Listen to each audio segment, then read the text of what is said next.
Now, Washington mornings on the Mall. 105.9 FM. And AM 630. WMAL. 6:37 on WMAL. Good Thursday morning to you. Brian Neiman, Brian Wilson with you.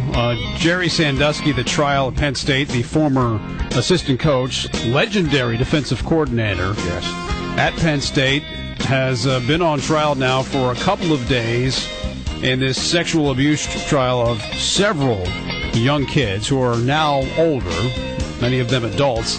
Aaron KATERSKY for ABC News has been covering the case, been in the courtroom the last couple of days. Aaron, good morning. Brian, good morning. 3 more victims testified yesterday, and I'd say their accounts are chilling. They're terrible. It's very hard to read, unpleasant to talk about. So what's it been like in the courtroom? If it's been very difficult to watch, yeah, especially for jurors who at times seem to cry right along with the witnesses. And the most recent witness to testify in tears was someone known in court records as victim number 5, who said Sandusky put his hand on his leg while in the car. They showered together, and then far worse. And all of that dates to 2001 when the boy was about 12 years old.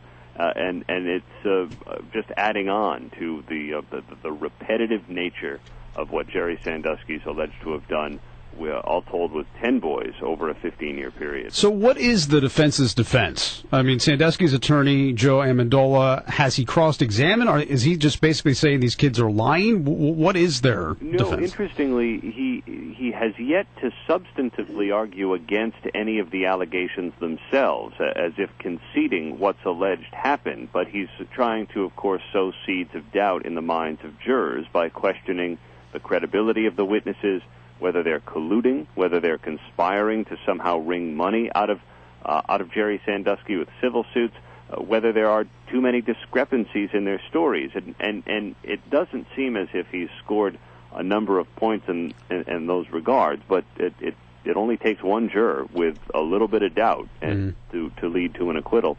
And so what Joe Amendola has been successful at doing, especially with one witness yesterday, victim number 7, as he's known in court records, he conceded that there were sort of discrepancies in his testimony now versus to the grand jury a year ago, because he says he's been to counseling, and that's triggered some memories. Yeah.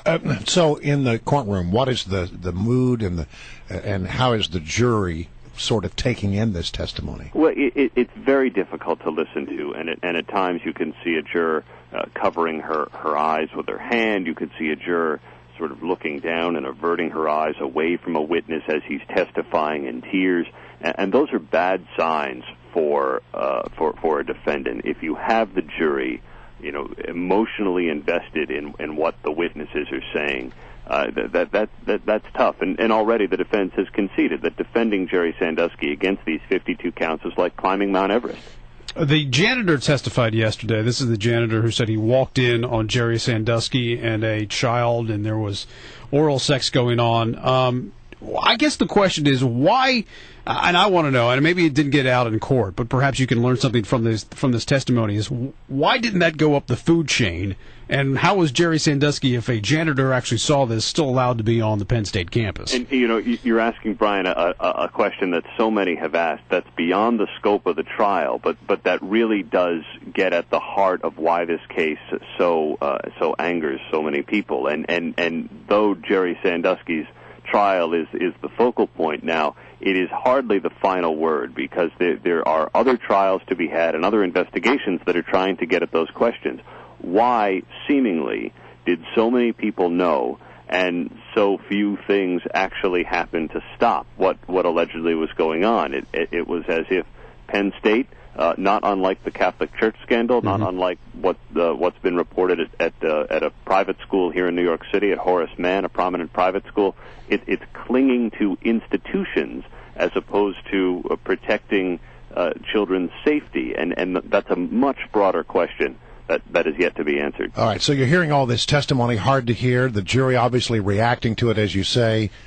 What's going on with Sandusky? How does he react to it? Well, according to one defense attorney, he was smirking in court. That was difficult for me to discern, but he has sat hunched at the defense table, taking all of this in. At times, you can see him slowly shaking his head as if to disagree with what's being said by some of the witnesses. But it's very tough to tell.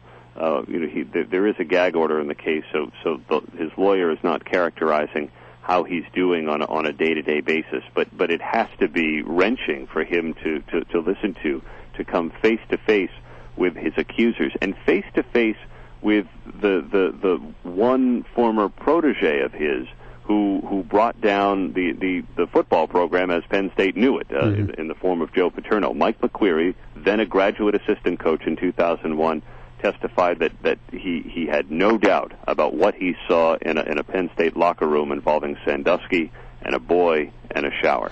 Did he get into any detail on what exactly he did and why he didn't then question what Sandusky was doing around the locker room for the years after that?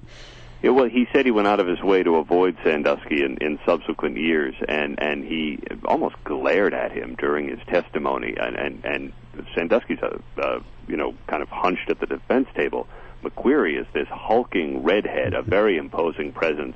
He was sort of squeezed into the witness chair as he was testifying in a loud voice, and he was asked by the defense whether why didn't you go to the police if what you saw was so bad? Right. Was it because you were trying to protect your job? And McQueary was having none of that. He shot back, bristling at the defense, saying, "I deserve more respect than that." All right. So then I have this. Here's a question though, because if you have people that have that about those questions about McQueary, if you have.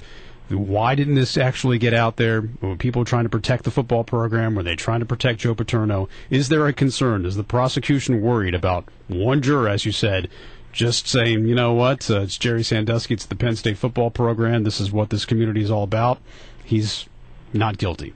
It's certainly possible, and the defense was hoping that this was home field advantage because 8 of the 12 jurors have ties to Penn State, and the defense may very well be right, but it may cut another way, too. I mean, remember, this scandal brought shame on the school and tarnished its reputation.